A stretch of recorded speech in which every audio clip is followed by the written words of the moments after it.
Greetings, everybody. Welcome to the Dracovin Empire. Are you ready to dive back into the deserts of Athas? Yes, Dark Sun awaits us once more. We're going to be learning about an interesting organization today. One that is opposed to the Sorcerer Kings and Queens, the Veiled Alliance. If you are ready to learn, join me, Anton Dracovin, your host and guide here. I will take you to Athas through a portal I can create. I will just need a little bit of a tip here. On YouTube, please make sure you are subscribed, and let me know if you have had any encounters in any of your games with the Veiled Alliance, or what you think about having perhaps a Veiled Alliance adventure. Come now, take my hand. Athas awaits. The desert winds blow. We've arrived once more in the Tier region to learn of the Veiled Alliance. There are some sources for the Veiled Alliance. I will mention the 4 ebook does talk about it, even though I'm not putting it here. But my 2 main sources I would recommend are the Campaign Settings Revised, and of course the Veiled Alliance book itself. The Veiled Alliance book is the one I have as a favor, and where I'm going to get most of my information to talk about today, because it does present things towards the back end of AD&D's life cycle, and so it is the most up-to-date lore-wise that basically 4E is based off of. Keep that in mind. But those are all decent sources to get an idea of who the Veiled is. We should really talk about what that idea is, who these individuals are. There is no all-encompassing alliance. I think that's an important thing to say, that the original ideas of the alliance started out in, and that idea then spread. Today, what we see as the alliance, and again, I'll get into a little bit of that history before we end today, is basically individual groups in various places. Individual groups, all for the same kind of goals. And these goals are to uphold Perservers and defeat Defilers. And by defeating Defilers, defeating and removing the Sorcerer Kings and Queens, and any beings, dragons and such, that are connected with them. They are basically Perservers, arcane spellcasters, in the Dark Athas, that are basically doing good, in a way. They're independent, they are friendly towards each other, but they do have guarded relations. Basically, they have their own customs, ways of doing things that work within wherever they are at, from villages to larger settlements to city-states. When they're in an area, they adapt to that area and have then their goals based on that area. The fact is, there is no known origin of the Veiled Alliance. It could just be as simple as some Perserver spellcaster somewhere that was being oppressed by the Sorcerer Kings and Queens, or Sorcerer King somewhere, and then basically joined together with another one, and they formed an alliance to basically keep themselves alive, and from that grew this network. No one knows for sure. But we must understand what they are for now, what their goals have evolved into, because they have multiple goals they go for. The fact is, again, each group has their own little things, even though there's these larger goals at hand. The activities they do are individual to a group. The size of them depend on the group. These are best described as a revolutionary force, cells. And you have to kind of reflect upon that ever. So the main goal, all the Veiled Alliance, and this is the one that all of them are going to go, is protect the Alliance. You can't help anyone, you can't overthrow anybody, you can't do anything if you are destroyed. So the Alliance must survive. Stealth, being covert, being smart about it, all these things basically being revolutionaries underneath the view of the Sorcerer Kings is how they survive. Second, protect Perservers, because they are based on Perserver arcane spellcasters, and that is the original thing there. And not all of them are, but because it is such deeply linked to them, that is part of their entire idealism, it is second important that they protect those people that would either be the most likely to join them, or at least to give them support. Maybe to share with them arcane knowledge that could help them out. So to protect the Preserver, they have to have safe harbor, transport, maybe transplanting them, possibly recruiting them, maybe giving instructions either to them or from them back to themselves, trading information, and even if it comes down to it somehow, sometimes rescuing. Third aim is to protect auxiliaries. This means basically any non-arcane spellcaster, every non-preserver that's a member of the Alliance has to be protected too. You don't leave your own behind. They're a member of the Alliance, they're adding skills to your missions, to what you're doing, and, that's it there. There can be, druids, clerics, rogues, fighters, psionixists, all kinds of things. Humans, non-humans. Everybody that has a skill that adds and wants to add it to the Alliance is important there, so you do not betray them. Yes, keeping those preservers, their magic alive, is second best. And keeping everything and keeping the Alliance safe is first. But you don't abandon them as long as it doesn't break those first two aims. And sometimes you even might take a risk. The fourth thing is, hey, opposing Defilers. Now this, in a way, does involve the Sorcerer Kings, but it's not always directly. This is anyone that uses defiling magic. Defiling magic is what brought Athas to the ruins it is now. It's what's caused much of the destruction of the entire planet. And the fact is, it is what is the opposition of the magic they support. So, opposing them, revealing them to the public. Remember, arcane magic is hated. The Sorcerer Kings have arcane magic, but they're the only ones with it, and they hide that fact a lot under psionics and things like that, and no one really knows the same. So bringing a Defiler to the mob, they might have some mob justice. Or stealing things like their spellbooks if they're a wizard. Vandalizing, subverting them, killing them. The last aim is, of course, to undermine the Sorcerer Kings. Effectively, this is connected in a way because a lot of the Sorcerer Kings are Defilers themselves. So overthrowing them is important to a degree. The fact is, they are smart in the Alliance. They know when they can act and when they can't.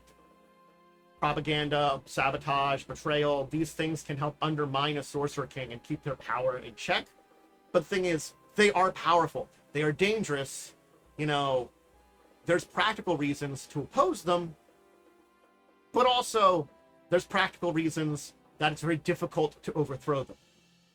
So it's an undeclared war where you don't have open attacks, you have side attacks that basically keeps them in check as much as you can, and you look for opportunities.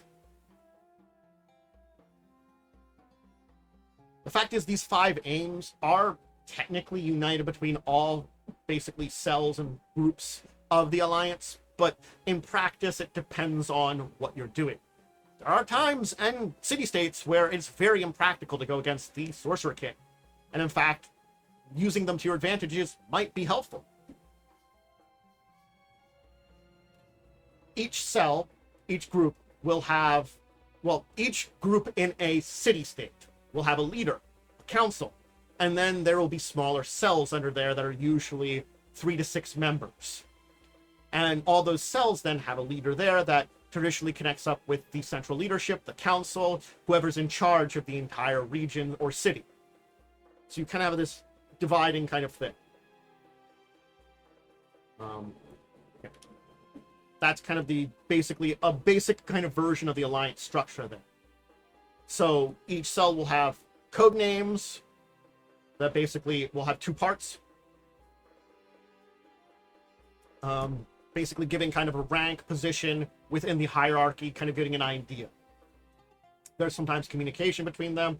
There are ways that communication can be opened up. There are psionic networks that can be established in sometimes some of these cities and sometimes these groups. They aren't in all of the groupings of the Alliance with their individual cells, but when they can get these psionic basically networks going, it actually improves them a lot in these areas because, hey, the cells communicate with each other like that. There is also various kinds of magics and things that can be helpful to them in keeping the structure alive. But yeah, it's having a structure like this also protects. If one group is compromised, the others aren't. And the central hierarchy can basically assign out jobs as needed to the lower ends. And the sheer fact is that, you know, the Sorcerer Kings are oftentimes aware of the Alliance. The Alliance is not a huge secret. Everything about it, and generally where it is, and all this kind of... There are secrets about the Alliance. Its existence isn't there. Templars and people will hunt them down, be looking for members of the Veiled Alliance to remove them, to get rid of them, because they, even though that's number 5, they are still a thorn in the side of Sorcerer Kings and Queens. So yeah, this is just a sample of the way that they are designated. So, and again, easily joining them, that's not something you'd normally do. Contacting them basically is a problem in of itself. Once you join a short-term alliance, that's easy. Hey, I've got something that I want to do that helps you guys. Being fully recruited, but, you know, if you're a preserver, cool. Gets you in there, that gets you pretty high up on there. Otherwise, it takes a little bit to get initiated. The fact that they are secret, the fact that they are revolutionaries, the fact that they have to basically keep this way is what keeps them safe. So they have to be, like, very strict about it. You obey the 5 aims, you obey the council's orders, you hold regular meetings at various locations, you're cautious, but you do seek new members, and you never resign and enforce requital on those who do. So, all these things are very important. Let's briefly talk about the main alliances. Now, the fact is, I can go into all the different alliances pretty in-depth. As I said, the Veiled Alliance book has very great, so a lot of other books do have little bits on various locations. I'm just going to give you summaries of the main 7 city-states and to where they are. In Tyr, Calyx dead. This is important because the Veiled Alliance is still there. But the Veiled Alliance is in an interesting position because they haven't decided to basically divulge themselves to the powers that be. Half divulging, kind of maybe revealing a little bit of themselves over soft disclosures or slow disclosure. The fact is, they have been very successful in a way. They're one of the oldest alliances that we know about with some 400 to 500 year old history for their chapter alone, and Calyx dead. So, yeah.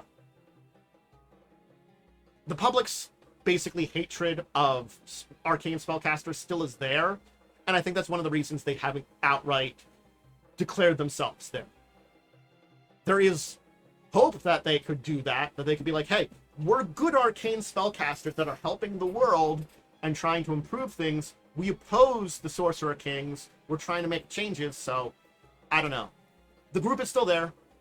Their leader is Matthias Morin, a pretty high-level preserver spellcaster who has brought leading them quite a while and has some, you know, basically served in the Alliance since he was 9 and is in his late 40s now. So over like 4 decades of serving. That's Teal. One of the more interesting ones. Balak. There are some allies there in the Dictator and Dracovin. Basically, the fact is, the non-wizard nobles and artists basically want to strike back at Androphis. So Balak has some places there. Now, Balak is interesting that the head of the Alliance is a non-arcane spellcaster. A ex-slave, Ramphinian, who's a basically popular poem singer within the cities. I'd say bard nowadays, but maybe non-magical bard. And the fact is that, yeah, they're a pretty newer alliance, but again, they found some connections with various parts of the populace that are opposed to what's going on there that may give them a bit of steps in. Draj, to Kitali, basically is desperate to find the Alliance headquarters there. Desperate to remove the Veiled Alliance. And the Alliance basically further attacks, plots further attacks their stronghold, with dozens basically really close to the Sorcerer King of Draj. Yeah. The Temple of the Moon is a shell over an ancient pyramid downstairs. And they're within the buried pyramid. Just they're right under the nose right there. Basically, Draj and its culture, you know, is in an interesting place there for this one. And it's also remote. So it's got a very young alliance here, too. The newest in any of the Atira region. So keep that in mind also. With their leader, Shimali Zachila, female, who basically is, in fact, pretty low level, but pretends to be a much higher level arcane spellcaster. Gold. It survives because it doesn't go after the Sorcerer Queen of Gold. Interesting. Basically, the way that she works, they don't see her as a great danger right now. Basically, she's still a dictator. She's still not great. But as it goes, Lalali Puli is fairly benevolent. So, they got better goals. They basically want to restore Athas. They want to restore the green. They focus on the preserver aspect of things, returning it. So, while it's a big dream, basically they can kind of like hide under the surface here, not do anything to Lalali Pui, and she basically ignores them for the most part. They do things under her nose, and they don't do anything to bother her, and they get away with it. And then they look for their great plan. Will it work? Who knows? Maybe. They may be successful. Akusha Pod, a preserver priest, a basically arcane and divine spellcaster, is the one in charge. The dual classed in 2nd edition. In Nibene, basically the Shadow King, so shadowy, so powerful, there's not really hopes of opposing. You can't stop a sandstorm. So basically, more than any of the other members of the Alliance, Nibene's ones opposes Defilers in passionate. Defilers in other places are competitors, troublemakers. You have to get rid of them. You want them to basically, you know, not be besmirching arcane spellcasters' names anymore. The Nibene's alliance is ideal.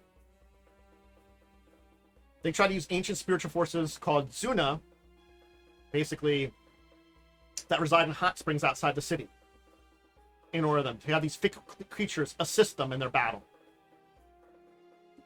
An interesting group that way.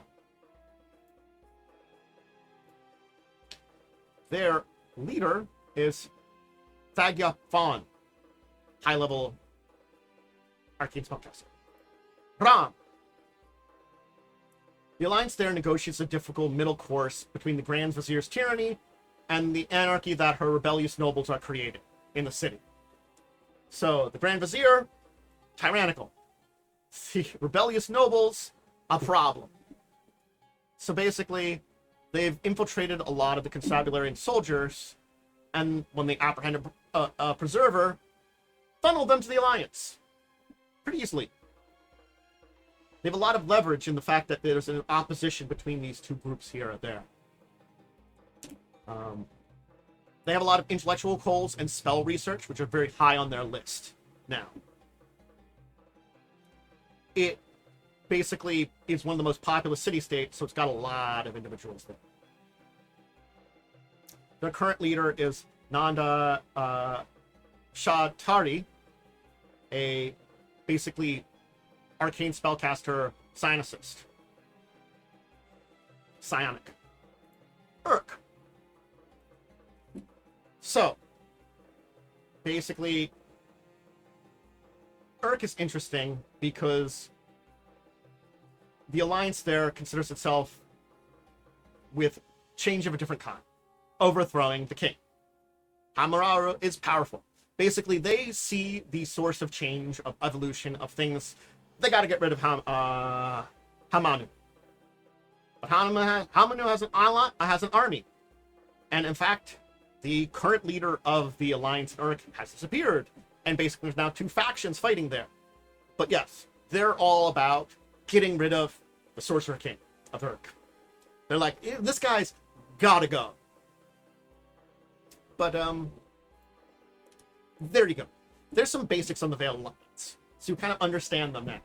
I'm sure I kind of wanted to say there are other villages, oases, and places where the Veiled Alliance has members, but I'm not going to get into all of them. I just wanted to talk about the main cities because it shows the drastic change between all of them and the differences between the various groups that they have.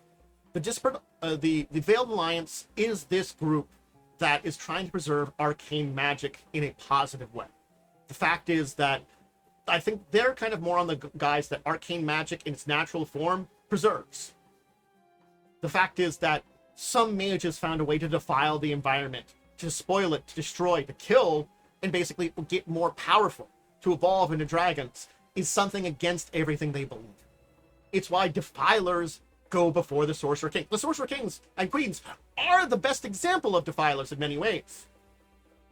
Powerful, they're dangerous, they have control, and they're not easy to remove. And many of them can be manipulated. Look at when we talk about a couple of these places. Basically, look at Golg. Basically, avoiding contact keeps you safe. You can then swoop in, grab Perservers, keep them safe. Because keeping people of this magic, this lost arcane arts, which, because of the Sorcerer Kings and Queens wanting no one to oppose them, basically ostracized arcane spellcasting. No one can learn what I know. If you do, you are the enemy. That's why Defilers basically also hide. But they are drawing on power, and they're kind of vicious. They're living up to their power. They're diving into it. They're being corrupted by it. The Veiled Alliance is those that want to oppose them. That corruption of the magic. So it's a complex issue that this is just one side of it. And the thing is, you have to remember the Veiled Alliance is not savings. If there's a natural disaster, if there's an invasion, if there's a monster attack, they're not there to save you. Yes, if there's good reason, maybe you're a preserver. Maybe then. They have goals in mind that do not involve the general people, in a way. That's why overthrowing the Sorcerer Kings and Queens isn't really high on the priority. If they have the position to, or the opportunity to, get Tyr, they will assist it. In Tyr, they assist from the shadows. They helped get rid of the Sorcerer King there. We now have Kalik gone. They won. Sort of. But yeah. It's just this thing that they become the boogeyman to a lot of the Sorcerer Kings and Queens. Because they are something that opposes diametrically their magic. They really do. And it's a reason they are hunted. Even though not necessarily the enemy. But they make a good scapegoat for a lot of those problems, the paranoia, the anger, the madness that it seems every Sorcerer King and Queen suffers from just a little bit. And that will be all for today. Please check out the rest of my stuff, whether it's over on Twitch or YouTube. If you're on Twitch, check me out live, recording stuff like this, gameplay, hanging out with friends, chatting, all those kind of things. All the tabletop stuff is uploaded on the YouTube side of things. Other things are there like live plays of, other than stuff like this, live plays of TTRPGs. My current one being Fall of Abbot's Wolves, Wednesdays at 8. Check out Discussing Tabletop Status for 6, my talk show, where we talk about tabletop-related topics. Again, all that's over on the YouTube side of things. If you just want to check it out there, you are on YouTube, please make sure to hit that subscribing button and make sure you comment. Have you played members of Veiled Alliance? Would you play members of Veiled Alliance? What do you think about them as a organization for good? They're interesting to me. Check out my social medias, and until the next time, we dive into Dark Sun, into Athas, somewhere else. I bid all of you out there a deep and wonderful farewell.